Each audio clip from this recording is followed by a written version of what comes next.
বাবুটা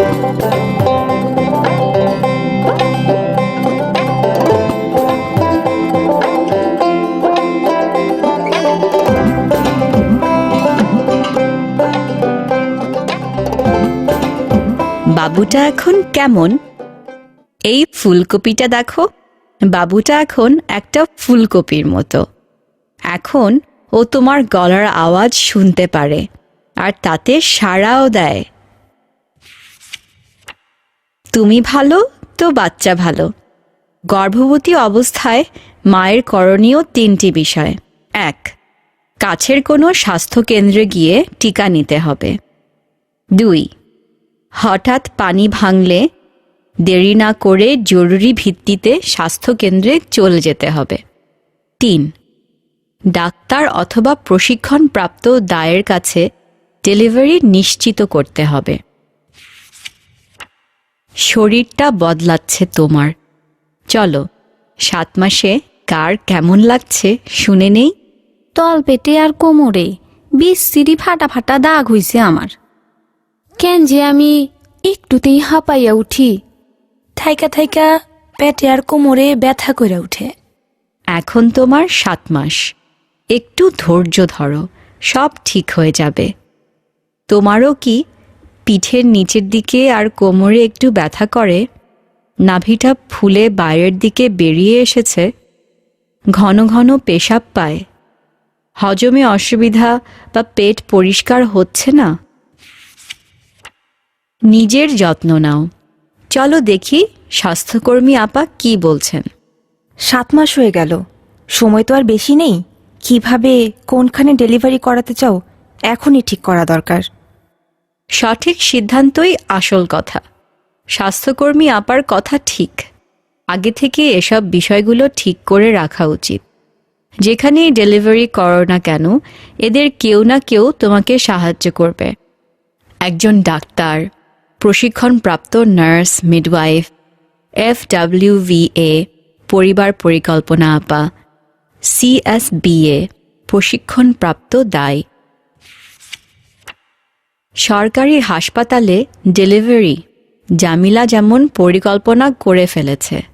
আমার বাপের বাড়ি থেকে একেবারে হাঁটা পথ হইল জেলা সদর মাতৃমঙ্গল। এই জন্য মায়ের ধারে চলে যাবো সামনের মাসে। এইখানে হঠাৎ কিছু হইলে আমার লগে হাসপাতালে কে দৌড়াইব? জামিলা ঠিকমতোই চিন্তা করেছে। জামিলার তো তাহলে ভালোই, স্বাস্থ্যকেন্দ্র যেহেতু বাড়ির পাশেই, আবার মাও আছেন ঝামেলা পোহাতে। তাছাড়া সবচেয়ে সুবিধা হলো সরকারি যে কোনো স্বাস্থ্যকেন্দ্রে বাচ্চা হতে কোনো খরচই লাগে না। বাড়িতে ডেলিভারি, লক্ষ্মীর কি পরিকল্পনা চলো শুনি। আমি আর আমার শাশুড়ি ডাক্তার আপার সাথে কথা কইয়া ঠিক করছি, আপায় বাড়িতে আইসা আমার ডেলিভারি করাইব। বাড়িতেই হইব, আবার ডাক্তার আপাও থাকবো। শুই নাই বুকে বল পাইলাম। লক্ষ্মীর শাশুড়ি ভালো বুদ্ধিই করেছেন। জানো তো, সরকারি স্বাস্থ্যকেন্দ্রের ডাক্তার আপা প্রয়োজনে তোমার বাড়িতে এসেও বাচ্চা প্রসব করাতে পারেন। সব কিছু ঠিকঠাক থাকলে বাড়িতেই ডেলিভারি হবে। হাসপাতালে নিতে হলে ডাক্তার আপাই বলবেন। এই বইয়ের শেষে তুমি স্বাভাবিক ও অস্বাভাবিক ডেলিভারি সম্পর্কে আরও জানতে পারবে। স্বাস্থ্যকেন্দ্রে ডেলিভারি প্রত্যেকেরই কিন্তু নিজের সুবিধা মতো পরিকল্পনা আছে, এই যেমন পারুলেরও। আমি তো বস্তির পাশে স্বাস্থ্যকেন্দ্রের নাম লেখাইছি, টিকা দিছি। বাচ্চা হওয়ার 2 সপ্তাহ আগেই মায় আইসা পড়ব। এইখানে সুবিধা হইব বইলেই তো দেশে গেলাম না। পারুল তো বেশ সচেতন। ঢাকা শহরের বস্তি এলাকার আশেপাশেই স্বাস্থ্যকেন্দ্র থাকে। এই স্বাস্থ্যকেন্দ্রগুলোতে ডেলিভারি করাতে কোনো খরচ হয় না। আর বড় কোনো সমস্যা না হলে স্বাস্থ্যকেন্দ্রেই নিরাপদ ডেলিভারি সম্ভব। বাবার জন্য কিছু কথা। গত কয় মাস থেকেই আমি কিছু টাকা আলাদা করে রাখতেছি। ডেলিভারিতে কখন কি লাগে না লাগে এক লগে টাকা পামু কই? শুধু মায়েদের না, পরিকল্পনা থাকতে হবে বাবাদেরও। এই যে মামুনের যেমন আছে। আপনি কি টাকা জমিয়েছেন? আপনার স্ত্রীরও তো 7 মাস হয়ে গেল। মামুনের মতো এরকম কিছু টাকা আলাদা করে রাখা দরকার। নর্মাল ডেলিভারিতে যদিও কোনো খরচ হয় না, তবুও কিছু খরচের কথা মাথায় রাখতে হবে, যেমন যাতায়াতের জন্য, মা আর বাচ্চার ওষুধ দরকার হলে, হঠাৎ অপারেশন লাগলে, বাচ্চার জন্য দরকারি জিনিস কিনতে হলে। বাচ্চাকে ভালো রাখতে এইরকম কিছু ভাবনা আর জানাশোনা পারুলের মতো তোমাদেরও নিশ্চয়ই আছে। স্বাস্থ্য কেন্দ্রের দেওয়ালে অনেক সুন্দর একটা পোস্টারে লেখা আছে মায়ের দুধ বাচ্চার জন্য কত দরকার। আমি তো ঠিক করছি ফ্যাক্টরি থেকে যতদিন ছুটি পামো বাচ্চারে শুধু বুকের দুধই খাওয়ামো। বুকের দুধ খাওয়াতে হবে।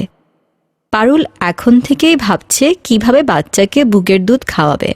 বাচ্চাকে বুকের দুধ খাওয়ানো আসলে মায়ের জন্য খুবই আনন্দের ব্যাপার। মায়ের দুধ বাচ্চার জন্য পরিপূর্ণ একটি খাবার। বুকের দুধই যথেষ্ট। জন্মের পর প্রথম 6 মাস মায়ের বুকের দুধ ছাড়া বাচ্চার অন্য খাবারের প্রয়োজন হয় না, এমনকি পানিও না। মায়ের বুকের দুধ বাচ্চার জন্য অন্য যে কোনো খাবারের থেকে সেরা, কারণ মায়ের বুকের দুধ খেলে বাচ্চার রোগ প্রতিরোধ ক্ষমতা বাড়ে, তাই বাচ্চা একটুতেই অসুস্থ হয়ে পড়ে না। মায়ের বুকের দুধ বাচ্চার বুদ্ধি বিকাশে সাহায্য করে। এটা কৌটার দুধের থেকে অনেক উপকারী। মায়ের বুকের দুধ খেলে বাচ্চার পেটের অসুখ কম হয়। মায়ের বুকের দুধ খেলে বাচ্চার পায়খানা কষা হয় না। মায়ের বুকের দুধ নষ্ট হয় না। মায়ের বুকের দুধ যখন ইচ্ছা খাওয়ানো যায়। মায়ের বুকের দুধ খাওয়াতে কোনো ঝামেলা নাই।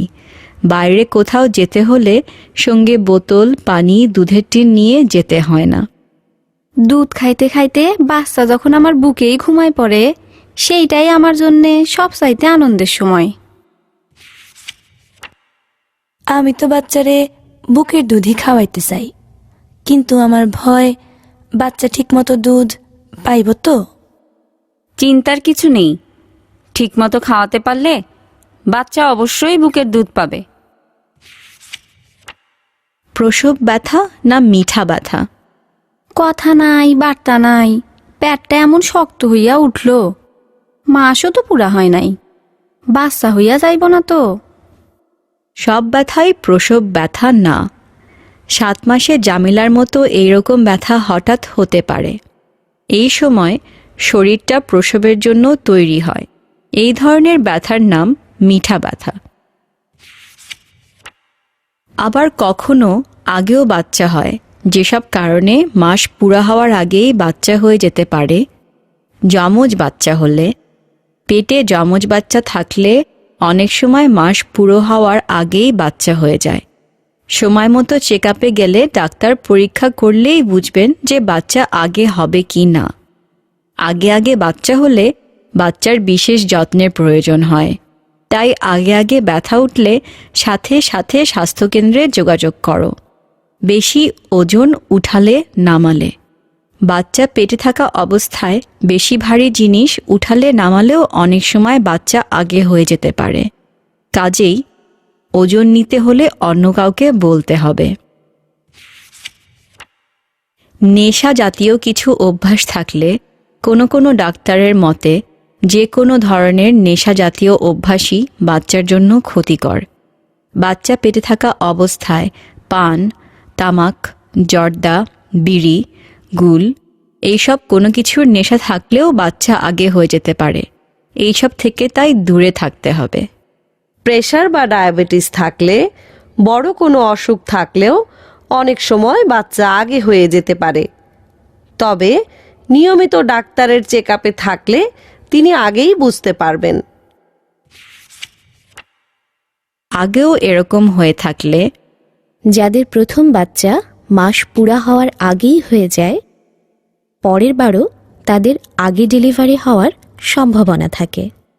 তোমারও এমন হয়ে থাকলে আমাকে জানাও। জরায়ুর মুখ মজবুত না হলে, অনেকের আবার মাসিকের রাস্তার ভেতরের দিকে মানে জরায়ুর মুখের মাংসপেশি খুব দুর্বল থাকে, তখন বাচ্চা সময়ের আগেই নিচে নেমে আসতে পারে। এরকম হলে ডাক্তার অনেক সময় জরায়ুর মুখে সামান্য সেলাই দিয়ে মাকে বিশ্রাম নিতে বলেন। গড়ি সুখী পরিবার। স্বামী স্ত্রী সন্তানের মধ্যে সুসম্পর্কই গড়তে পারে সুখী পরিবার ও সুন্দর সমাজ। শোনা কথা। মায়ের বুকে যদি খারাপ নজর লাগে তাইলে দুধ নষ্ট হয়, তখন আর বাচ্চারে দুধ খাওয়াইতে হয় না, দুধ বাইর কইরা ফালাইয়া দিতে হয়। দোষওয়ালা দুধ খাইলে বাচ্চার পাতলা পায়খানা হয়। মায়ের বুকে খুব বেশি দুধ আসলে অনেক সময় ব্যথায় টনটন করে, তখন এমনিতেই কিছু দুধ বের করে ফেলা ভালো, এতে আরাম হয়। বেশি দুধ হলে তো ভালো, এতে বাচ্চার লাভ হবে। এটা খারাপ নজরের দোষ হবে কেন?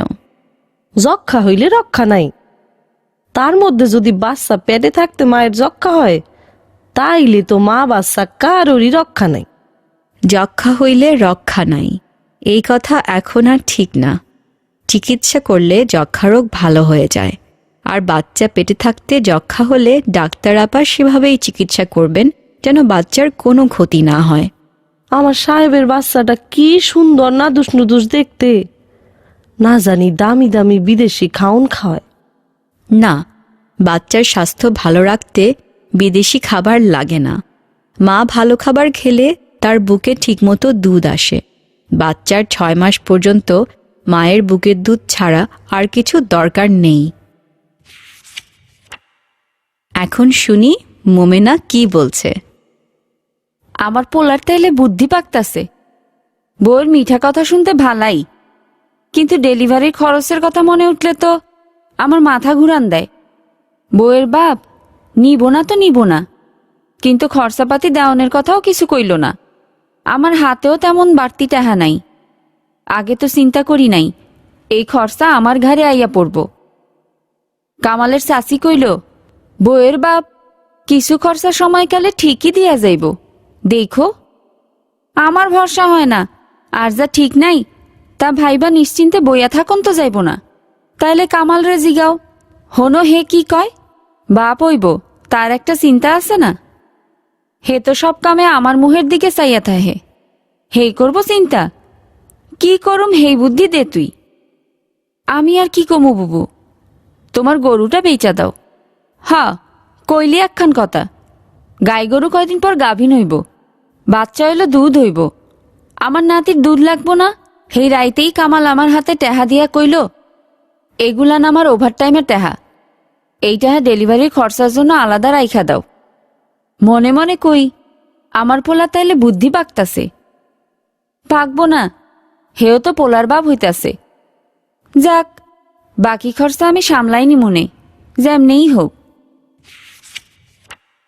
জোছনার অবস্থা কি চলো দেখি। এই প্রথম আল্ট্রাসোনোগ্রাম করলাম। শরীরের ভেতরে বাচ্চার নড়াচড়া স্পষ্ট টের পাই এখন। টুনির বাপকে সেই দিন রাইতে বললাম, আমার পেটের উপরে হাতটা রাখো তো। সে হাত রাখলো, বাচ্চাটা নড়তেছিল। টুনির বাপ বলল, আরে বাস, ও তো মনে হয় তোমার পেটে ফুটবল খেলতেছে। ওর কথা শুন না আমি হাসি। টুনি হওয়ার সময় টুনির বাপ আমার কাছে ছিল না, ছিল ঢাকায়। আর আমি তখন থাকতাম গ্রামের বাড়িতে। সেই জন্যই বোধহয় এই বাচ্চার সব কিছুই ওর কাছে নতুন লাগে।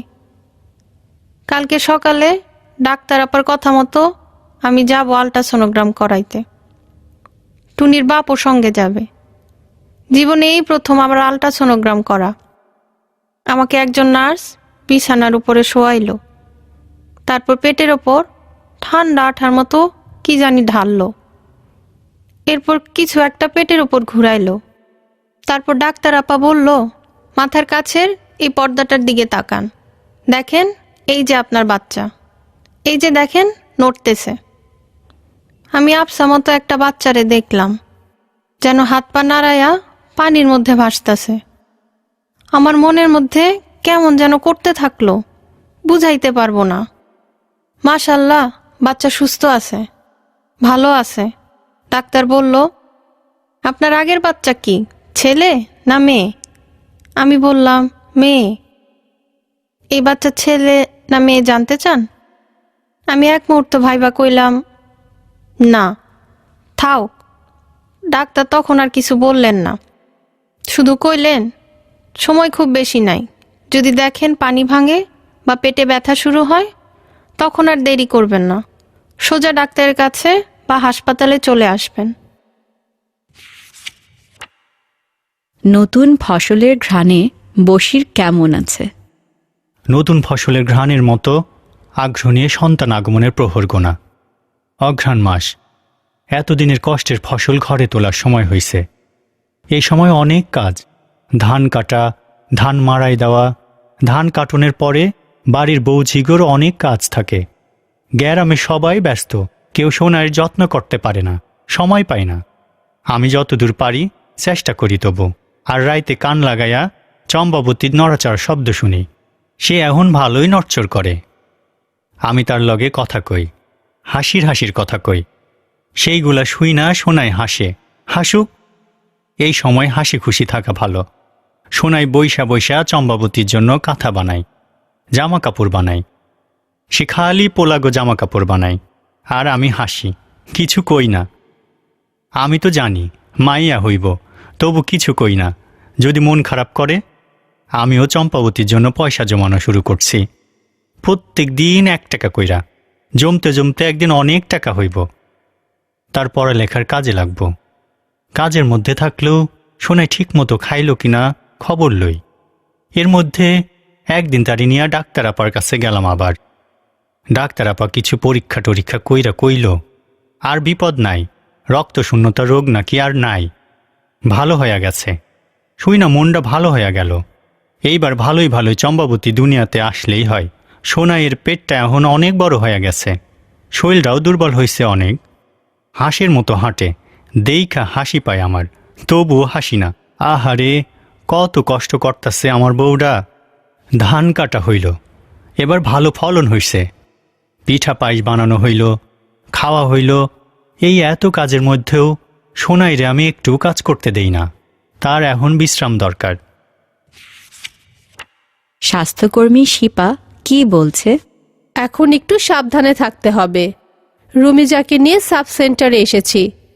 সব কিছু দেখে শুনে সাব সেন্টারের আপা বেশ সন্তুষ্ট হলেন। সময় প্রায় হয়ে এলো, এখন পর্যন্ত ওর সব কিছু ঠিক আছে।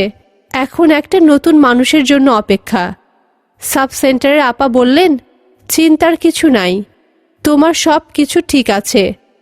তয় কয়েকটা বিপদ সংকেত চিহ্ন রাখুন লাগবো। এই সংকেত দেখলে দেরি না করে লগে লগে আমারে জানাইবা বা হাসপাতালে যাইবা। রমিজা উৎসুক গলায় বলে, কি সংকেত? এইগুলা হইল আসন্ন বিপদের সংকেত। 1. জরায়ের মুখে বা পথে যে কোনো ধরনের রক্ত বের হওয়া। 2. তলপেটে প্রচণ্ড ব্যথা। সাধারণত জরায়ুর সংকোচনের জন্য এই ব্যথা হয়।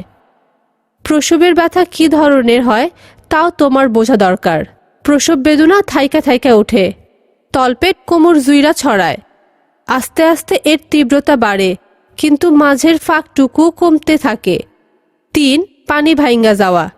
পানি ভাইঙ্গা তোমার কাপড় চোপড় ভিজা গেলে বুঝবা প্রসবের সময় হইয়া আইছে, আর দেরি করণ যাইব না। 4. প্রচণ্ড মাথা ব্যথা বা দৃষ্টির ঝাপসা হইয়া আসা। এইটা উচ্চ রক্তচাপ ও প্রি অ্যাক্লেমশিয়ার লক্ষণ। এ বিষয়ে তোমার একটু বিশেষ সতর্ক হইতে হইব, কারণ তোমার রক্তচাপ আসলেই বাড়ছিল। প্রি অ্যাক্লেমশিয়া সঠিক সময়ে চিকিৎসা না করা হইলে মহাবিপদ হইতে পারে, যেমন খিঁচুনি বা অজ্ঞান হইয়া পড়া, এমনকি মৃত্যুও হইতে পারে। রমিজার মুখ শুকিয়ে যায়। কি কন আপা, ডর করতাছে? আমি হাসি, দূর, সবারই কি এইসব হয় নাকি? তয় সকলেরই জানা উচিত। তুমি মজিদরে এই কথাগুলান কইয়া রাখো। বাড়ির লোকেরও জানা দরকার কখন হাসপাতালে যাইতে হইব। মনির কি সমস্যা? কার মন যে রাখি। আগে তো মাসে একবার গেছিলাম ডাক্তার আপার কাছে, এখন থেকে 2 সপ্তাহ পর পর যাইতে হইব। এই মাসে রক্ত পরীক্ষা করাইলাম, ডাক্তার আপা খুব সাবধানে থাকতে বলছে। উনাকে বলছে খেয়াল রাখতে, আমার চোখের চারপাশ ফোলা কিনা, প্রেশার কেমন, চোখের দৃষ্টি ঠিক আছে কিনা, বমি মাথা ব্যথা আছে কিনা, এইসব কিছু হইলে ডাক্তারে জানাইতে হইব। আমি তো এখনো ওনারে কই নাই। আম্মা চায় বাচ্চাটা ঘরেই হোক। ধরণী খালা নাকি সারা গ্রামের মহিলাদের বাচ্চা হওয়াইছেন, এই বাড়ির কেউ নাকি কোনোদিন হাসপাতালে যায় নাই। উনার যেখানে আতুর হয়েছিল সেইখানেই উনার সন্তানের আতুর হইব। আমার ভাই ভাবি আবার আইসা বইলা গেছে, মেয়েদের প্রথম সন্তান বাপের বাড়িতে হয়, এইটাই নিয়ম। কারে যে বুঝাই, এই ডাক্তার আপারে কবে থেকে দেখাইতেছি, আর কারো ধারে যাইতে মনে লয় না। আম্মারে বুঝাইলে কি বুঝবো না, আল্লাহ জানে। এমনিতে কিন্তু উনি ভালো মানুষ। উনার প্রথম নাতি কাঁথা কাপড় বানাইছে কতগুলি। এই মাসে আবার আমার স্বাদও হইছে। ওই অনুষ্ঠানেই তো ভাই ভাবি আসলো। কত রকম পিঠা যে নিয়ে আসছে ওরা, যা যা খাইতে চাইছি আম্মা সবই তৈয়ার করাইছে। ভাইয়েরা শাড়ি দিছে, ভারী সুন্দর।